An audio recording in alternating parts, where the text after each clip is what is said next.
Pete, just sometimes just the presence of someone can kind of add a little juice, and obviously he goes in and scores what proves the game-winning goal, so that's good. But can you just talk about Max coming back and maybe any kind of lift just having him out there might have meant? Well, absolutely, huge lift.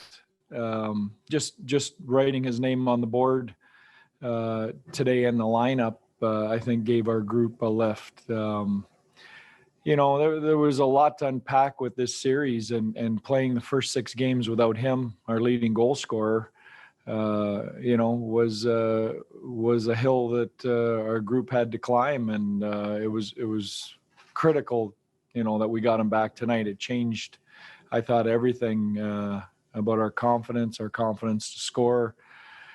Slotted our lines properly so we could get Tuck and Janmark back together in the third line, which you saw, some of the results of that. So, it was critical, and he worked really hard to get back. We were hoping to get him back earlier. So was he. He had some setbacks, kept working away at it, and, got back just in time. Next question for Pete tonight goes to Jesse Granger with The Athletic. Hey, Jesse. Hey, Pete, we talk a lot about the need to improve as the playoffs go on. I'm curious, as a coach, when you look back at this series, what do you think you learned about your team, and what can you use moving forward from it? Well, I'm just proud of the group. I think I told Ed, there was a lot to unpack this series between the way Minnesota had our team's number, not just this year, but, over the history of the franchise, their comfortability of playing in here and confidence, with that not many teams have, the 11 false positive COVID tests that we had to deal with during the series, and the one real positive COVID test, the injuries to Max and obviously Naber being on the list. There was just a lot of stuff, and I thought I was just really proud of how our group blocked out the noise, didn't make any excuses, just kept moving forward. And, we knew it was going to be a really tough series.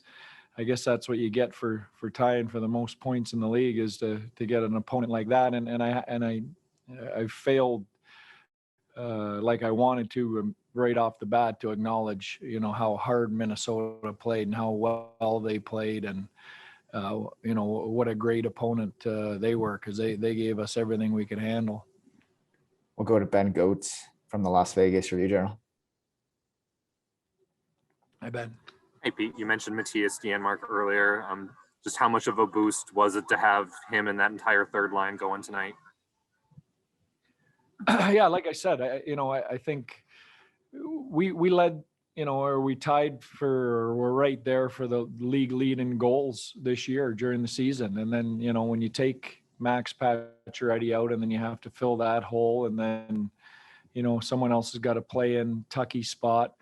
It affects your scoring confidence of your group, and then you're playing a real good defensive team and a hot goalie, and so I think once we got healthy tonight and got everyone slotted properly, I think everyone played with more confidence. And Yanni's one of those guys. He's worked hard since day one. We knew he was going to be a great addition. He brings a lot of intangibles. I know that the lack of goal scoring was weighing on him, so couldn't have picked a better time. Next question tonight comes from Stormy Bontoni, Vegas Golden Knights.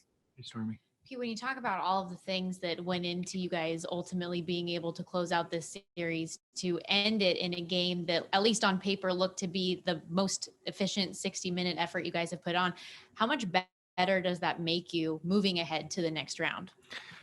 Well, I think it's going to make us better. You hope that moments like that galvanize your group. I think when we talked this morning in our team meeting, we talked about how, we felt that we were prepared for this tonight. The preparation was done. It was done during the condensed season and during the winning streaks and the losing streaks and the practices. And, we were ready to go. And, we had all hands on deck from a health perspective other than McNabb. And, we felt with that lineup that that we would be a real hard team to beat tonight. Next question tonight goes to Justin Emerson, Las Vegas Sun. Hey, Justin. Hi, Pete. Your first 2 goals, they answered to tie it both times, but then going into the third, you were up 4-2, and then you held them, I think, to 4 shots in the third period. I was just curious your thoughts on how well the team kind of shut the door there in the third period. Yeah, they're a really tough team to play against because they're very opportunistic. I mean, you're sitting there, halfway through that game, and you feel like you've worked hard and carried the play, which, had happened to us on quite a few occasions during the series, particularly Game 5 here when we, outshot them 21-1 in the second period, and they get one look and it's in the net, and not on Flower because he played solid all series and great all series. They're just an opportunistic team, and that was the story again tonight. I really liked our game right from the drop of the puck, but they were still hanging around halfway through it. Time for a few more tonight with Pete, DeBoer. Next question goes to Willie Ramirez, Associated Press. Hey, Willie. Hey, Pete, you talked about how, Mark's scoring drought was sort of weighing on him. When you look at all 4 Golden Knights that scored tonight for you, they had gone at least a month without scoring. Max, of course, was injured, but Haig, Whitecloud, I mean, I'm sure that's the offensive depth that you drew up for tonight. But how important is it going into a series against the Avalanche that the guys that score, at least 3 of the 4 guys that may not be, who you expected to score when you got the offensive weapons you do, but now leave this series with a lot of confidence? Yeah, great point, and I should have acknowledged Haig and Whitecloud earlier.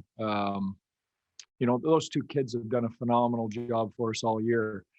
And I think the reason we score easier this year than we have the year before or the year previous when I was here, has been the addition of the defensemen scoring back there and their ability to get pucks to the net and transition pucks. And those 2 kids particularly, we've asked them right from day one to do those things, and they both done it all year and came up huge tonight.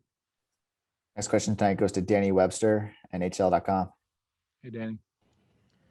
Pete, I know you probably want to celebrate this one a little bit, but quick turnaround with a trip to Denver on Sunday. Just your early thoughts on what awaits you guys in the second round.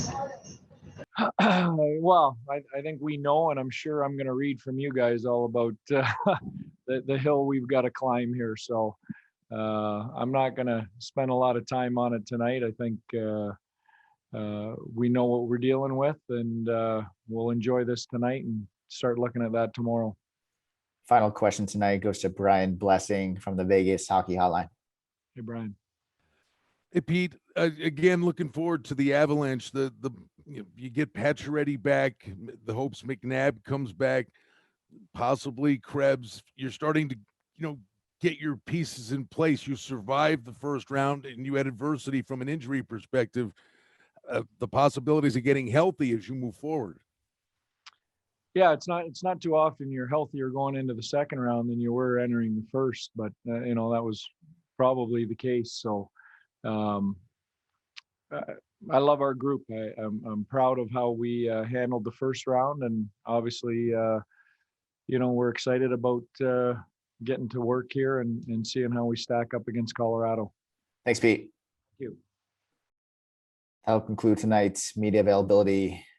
We'll send full recording shortly. Thanks, everyone, for the time tonight.